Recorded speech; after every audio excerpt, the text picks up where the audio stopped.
You'll call me before, so we don't miss any of that? That's right, 6:30. Don't. So when the phone rings Thursday, it'll be me. It usually is when it rings that early. Let's take you through the field, and here's Marty. Well, Bill, as you would imagine, Kyle Busch was having fun up front with this race car. He said, you know, I'm going to take this car to Pocono so we can have this much fun next week.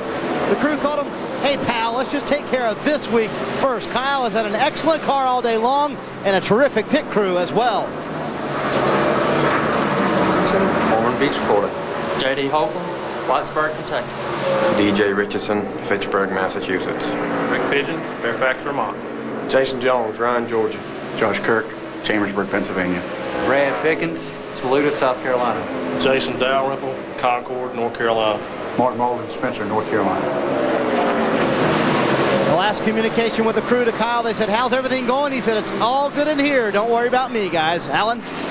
Well, Elliott Sadler may have lost a spot to Kyle Busch on the racetrack, but they are having a very solid day. They need one more thing before they can get to the finish with this runner-up spot. A couple of more caution flag laps. Third place is Denny Hamlin. Hamlin having a very solid day. We showed you the championship standings earlier and talked about how Denny was very focused on getting into the chase, was very nervous about it. Right now they're in. They need to get into the finish and then get to Pocono next week, where he won a month ago, Dave. Hamlin under the last caution. The crew asked Greg Biffle how his car was. He came back. Good. And that's the way it's been running most of the day. After starting 26, Greg solidly in the top 5. Marty. Dave, I bear great shame. I cheated Reed Sorensen earlier. I said this would be his first top 5 of the season if he finished right here. But indeed, this would be his second top 5 of the season. He finished 5th at Michigan. The car, Reed says, is way too tight. Just will not turn from the middle of the corner. Crash. Crash between turns 3 and 4. Kenny Schrader, the 21 car, goes around with some help from the 96 at DLP car of Tony Raines. Schrader trying to get it back underway. Tough break for Kenny. Jeff Green is the lucky dog. And let's go on board with Tony Raines.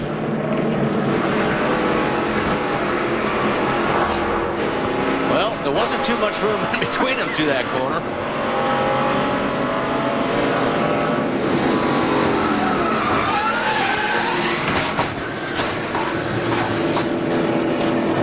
Schrader into the wall. Back underway, back under caution at New Hampshire. It's the 10th.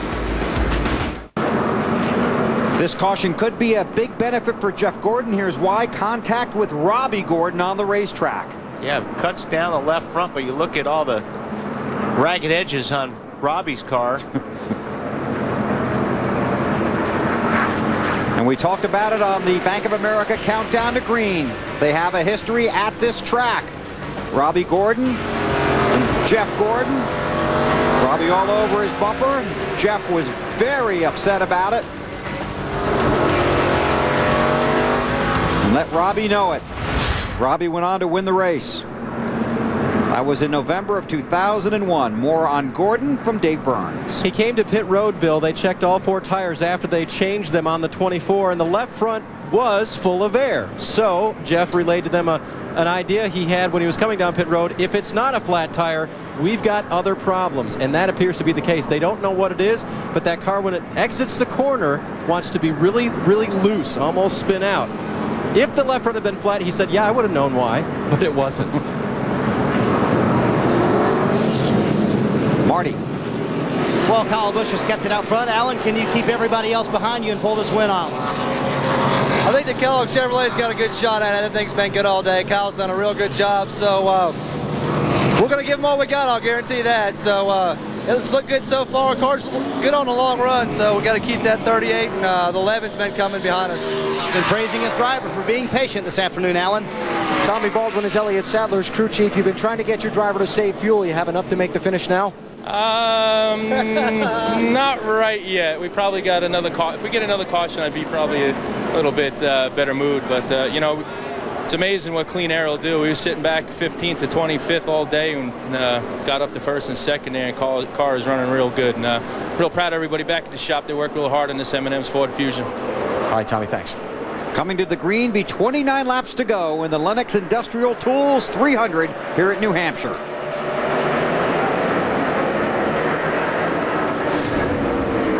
Kyle Busch has been strong on restarts today.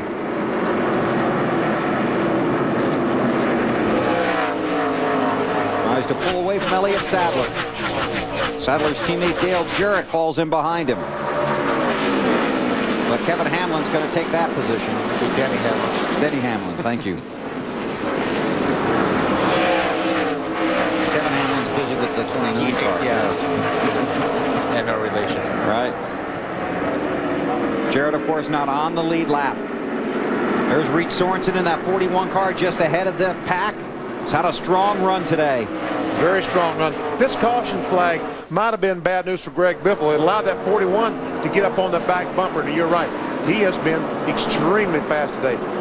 Yeah, I just don't listen to these guys talk. I don't know that all these guys are going to finish the race on the fuel they have in the car. You think some are not? I think some of them may run out of gas. Well, we saw it last week. Matt Kenseth ran out of gas after the tap from Gordon. Tony Stewart ran out of gas. Fuel mileage very critical every week. There's Sorensen trailing Biffle. Yeah, and those guys aren't trying to save fuel. No. Your crew chiefs can say what they want. But guys like Biffle and Sorensen and these guys, they're not trying to save fuel. They're trying to get to the front. Marty?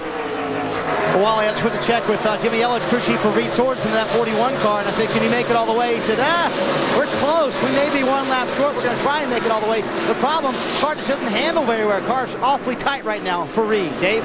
Wally, can I disagree with you, please? Absolutely. On the 16, and they said to ask Greg, ever since this last run started, after they filled up, to use the long gears. And maybe you can explain a little bit more about what that means when they use long gears. Well, Dave, you can ask all you want.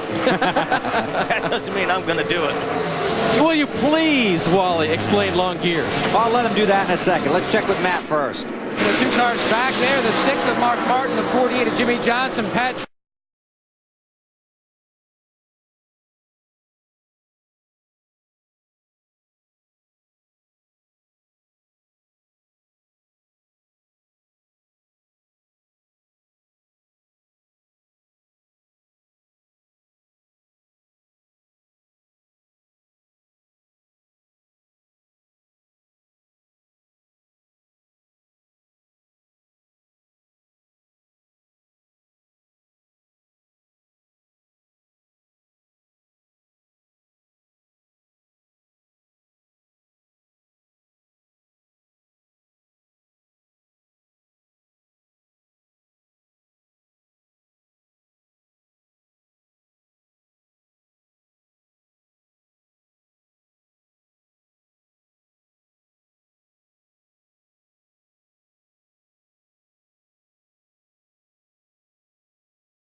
NASCAR Next Cup Racing, presented by Subway from New Hampshire on TNT, is brought to you by Subway Restaurants. Subway, drive hard, eat fresh. By Nextel, get closer to the NASCAR Next Cup Series with Nextel from Sprint.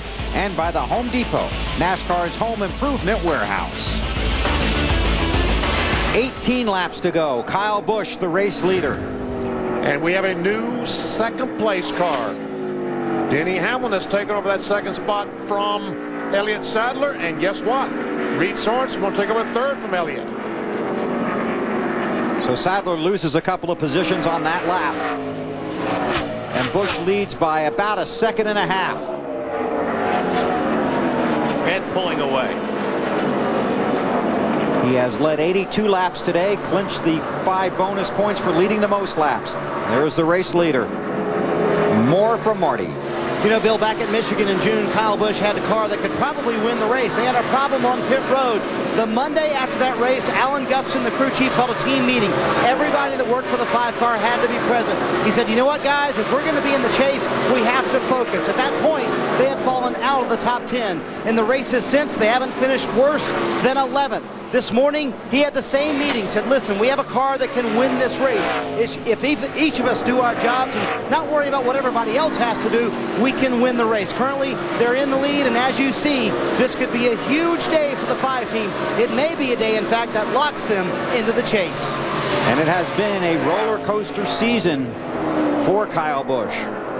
Was black flagged for aggressive driving in the Daytona 500. Also spent some time in the penalty box in Phoenix for that payback he delivered to Casey Mears under the red flag.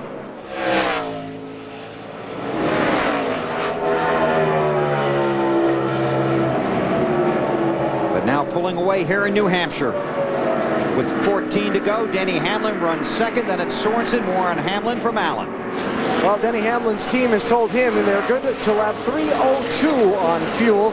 Now the question is, can he do anything with Kyle Busch? Denny Hamlin very much having a fine run, and clean air making a big difference on this car, Marty. Well, Reed Sorensen says he's just driving the race car right now. His car is just a little bit too tight to catch the guys in front of him, but the car has been awfully good here late in the run. He's trying to get his best ever finish. Alan? No comments out of Elliott Sadler on the radio as far as the reason he slipped back a couple of positions. Remember, he's on a little bit older tires than these guys that are racing around him. Of course, still worried about having enough fuel to make it to the finish. Dave? Greg Biffle still looking for his first win here in Loudon. They told him that the 38 is pedaling, that he's coming back to you, but the 38 has to cooperate for that, and so far, Greg can't catch him. Alan?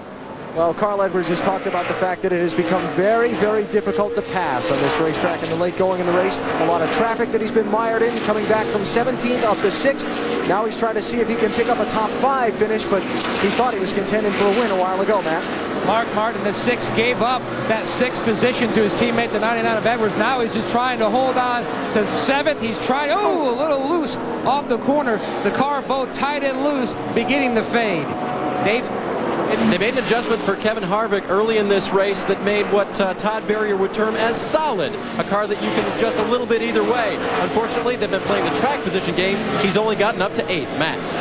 Earlier in the race, Jimmy Johnson had fallen all the way back to 32nd. They thought this was really going to be the best showing since they swept both races here in 2003. But what a work in progress. Never gave up, worked their way to the top 10. Right now, just try to soldier home with a good, strong finish, Dave.